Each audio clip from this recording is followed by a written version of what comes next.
There are two verbs in Georgian which describe English to have. How to distinguish one and the other, and this is exactly what we will learn from today's episode. What is more, you will get the both verbs conjugation in the present and in the past tense. So how great is it? Yes. Hi, my name is Asia and I'm the owner of Języki Kaukazu, Languages of the Caucasus. If you are here for the first time, hello. If you come back to our series, hello as well. I am also author of Georgian study books, including our newest one, 50 Georgian verbs. And this is a series in those episodes dedicated for beginners in Georgians or those who want to revise, repeat what you have already learned. Each episode is also available in the form of article on our website. As always, link for that you will find in the description. So if you like our series, let us know, of course, by subscribing to our channel, or you can also like this video, let us know in the comments as well. So now let's learn some Georgian. Let's get started. So in English and in many other languages, one uses only one verb when you want to say that you possess something. You say about possessing something. So no matter if you say about having something, for example, Georgian study book, or someone like mother, I have a mother. So, however, in Georgian, there are two verbs. The first one is kona, so it means to have something, and the second one is khola, so it means to have someone. How to use to have then in Georgian? So let's start with how to use those verbs and when, just to make sure we understand it. So kona is the verb which one uses when talking about all inanimate nouns. So in general things, I would say, besides cars. Due to some bit weird, let's say, Georgian reasons, when talking about cars, many use the verb to have someone and other means of transport as well. And the joke is that, why is that? It's because Georgians, and for Georgians, the car is as important as family member. This is a joke, remember. But it has replaced the horse, which is animate, so therefore we use khola in that particular context. Nevertheless, I know some philologists who argue this is a mistake and you should not do that. But please remember that huge majority of Georgians say exactly like this. So as you already figured out, probably khola then will be used for animate nouns, so in general everything that is alive. So in that case, remember that kona we use for things mainly, and khola we use for animate, so for people and for animals. So how to conjugate those verbs? Let's look now at the present tense, and we will start with kona. As always, hear the verbs and me reading. Is me makvs. Is shen gakvs. Is mas akvs. Is čven gvakvs. Is tkven gakvt. Is mat akvt. So this is kona, and what is important to remember, you have noticed that probably, that it is said as that is, then for example, is me makvs. So this second word, this is when we indicate like who has something. And the first word is, this is the part of conjugation. This is what you need like to indicate and to remember that if, for example, I say I have a book, then this is exactly this book. So you already know from that particular construction and from this phrase, in which case, remember we have 7 forms of nouns in Georgian. So in which case there will be this particular verb. Yes, that is why we give you like the whole package, and exactly the same way we are also covering those verbs, because those verbs are part of part 1 of our newest book, 50 Georgian verbs, and always we want to show you like the full picture, the whole picture. So you have to remember like what is the subject's case and what is the object's case. That is why we have it together. So let's now look at kola. It will be like that. Is me mkhavs. Is shen khavs. Is mas khavs. This is a little bit harder. And we go to, I think, the hardest one. Is chven khavs. Is tkven khavt. And the last one is mat khavt. If you cannot pronounce it like very, very vividly, very like you cannot distinguish exactly how to say those letters inside, the main part is to try to repeat, to listen to Georgian, and then after some time you will be able to pronounce everything. I promise you that it worked with many our students, and it worked in my case as well.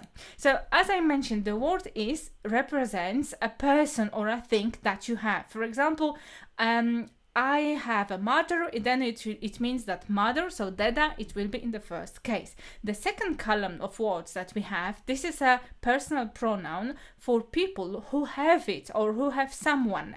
It already has shown us like what is the, let's call it objective conjugation. This is how this conjugation is called, objective conjugation. So we have exactly different form. If you compare it, for example, with the verbs like to work in present tense or imperfect, you will see the difference. Just to remind you, it will be I work, it will be me wmuszał, and I have something, it will be me max. Yes, so it conjugates differently. That is why you have to remember that we have those two big groups of conjugation. It does not mean that it's like just those two groups and those two typologies.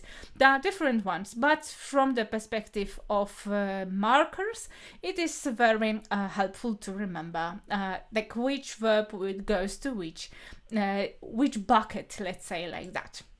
So we know the difference, we know that there is a second group, we know how to use those. So the one who has something should be then declined in the third case. However, this what is owned, on whom is owned, then it stays in the first case.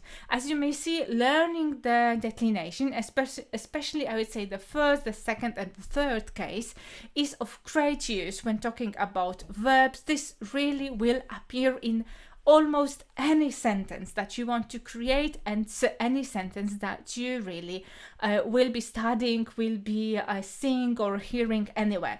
That is why if you think about cases, so those 7 forms of noun and adjectives as well as numbers, everything declines. So then it is the most beneficial is to learn first of all the second and the third, because the first, this is how it is in dictionary, so we already know it.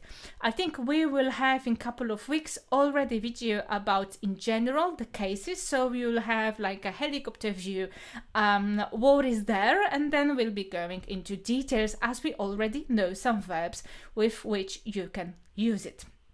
That is the case. This is the best way to learn, just to make sure you know something, you can use it, and to just go deeper. So how those verbs look like in the past tense. So it is very similar to what we have, but we will add it the first form. So the form, I would say, of imperfect. We have in general 2 forms of past. Let's call it that way. The one is to some extent similar to past continuous, so we call it in Georgian, like the Georgian English name for Georgian form, maybe like that. This is imperfect. And we have other, this is so-called aorist, and aorist, this is something similar to something like past simple, but not exactly the same. From the if you are a philologist, a linguist, you will know.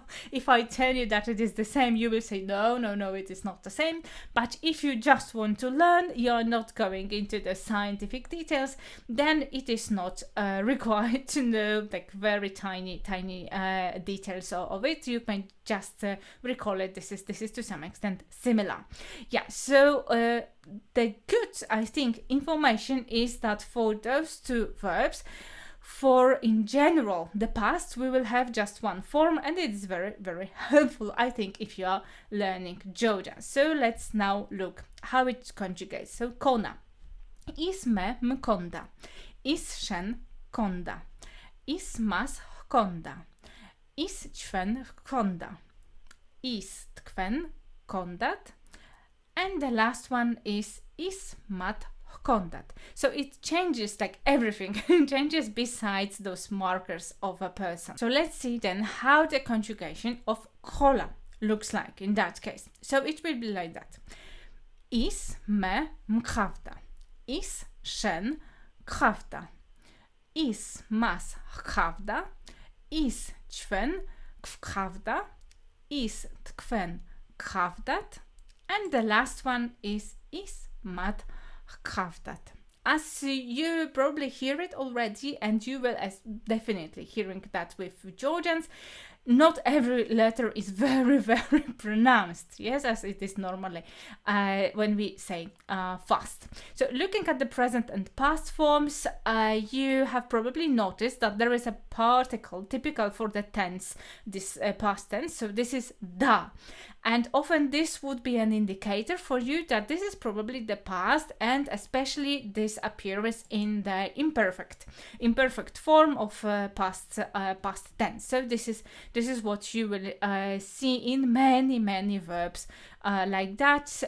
Those two verbs are irregular to some extent, so that is why we have a difference in comparison with past and present tense. That is why they are not so regular as other verbs. So lastly, I prepared two pieces of good news for you.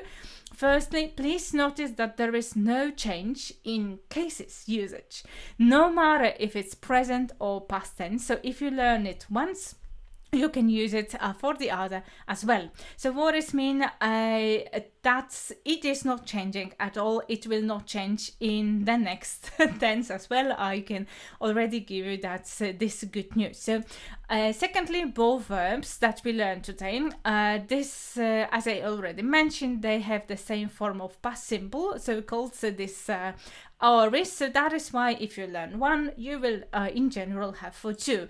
Like this is like we do not say in Georgian I was having, just I had. This is how we build those, like how we use those verbs. So the last part, so how to build sentences with those verbs in Georgian. So if you want to say like what and whom Salome had, you will do as follows. For example, Salome has a book. Salomes tsigni akvs. Salomes tsigni akvs. And when we want to say that she has a mother, it will be Salomes deda khavs. Salomes deda khavs. So based on those two examples, you should be already have an idea how to create your own sentences, and this is exactly the task I want to leave you with. I know that this is not my classes, but it will be homework for you. No, joking. If you want to practice it a little bit, just write 2-3 sentences using both verbs. For example, using our pattern that we have just given you. Remember that it is not only on this video, and you will find this pattern as well in the article on our website. So go to the link that we have in the description, and there is everything written, the whole conjugation, etc.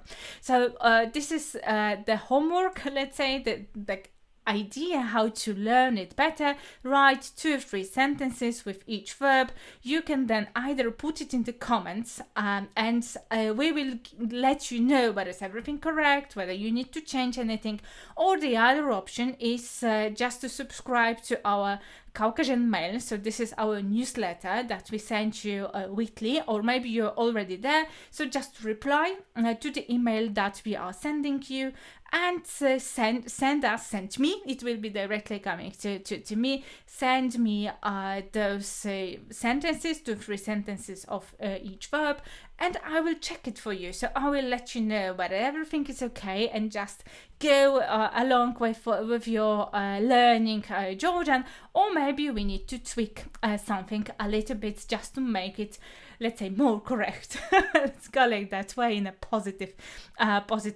way. Okay, so what we have learned today, those are 2 verbs. You know that there is not only one way to say to have in Georgian. You know the past form, you know the present form. So what is left is just to practice and practice. If you want to have more examples, and if you want to have as well, like it's written in one table, etc., not only those 2 forms, but all 5 forms, which are, because 5 forms, this is something that for the beginner, pre-intermediate level is sufficient to speak Georgian. So this is what we have in our book, because those 2 verbs are covered in our book in the first part of our book. So 50 Georgian verbs, the first 50 Georgian verbs that we have provided for you. Link for that is also in the description of this episode, so like going to our website to get the book. Okay, so I hope you liked this particular lesson. I know it got a little bit longer, so because we got 2 tenses, I thought it's better to show you them together. So I hope you liked this lesson. Let us know what do you think about lessons like that we have already 2 forms together and we are comparing it, whether it is like not too much, or maybe you want to have it separately.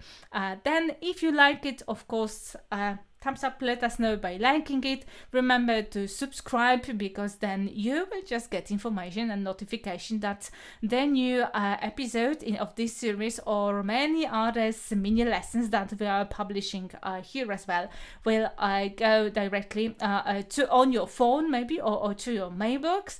And that is all. Yeah, I'm thanking you very much for spending together this time, and fingers crossed for all your actions in learning Georgian. Thank you very much. Bye bye.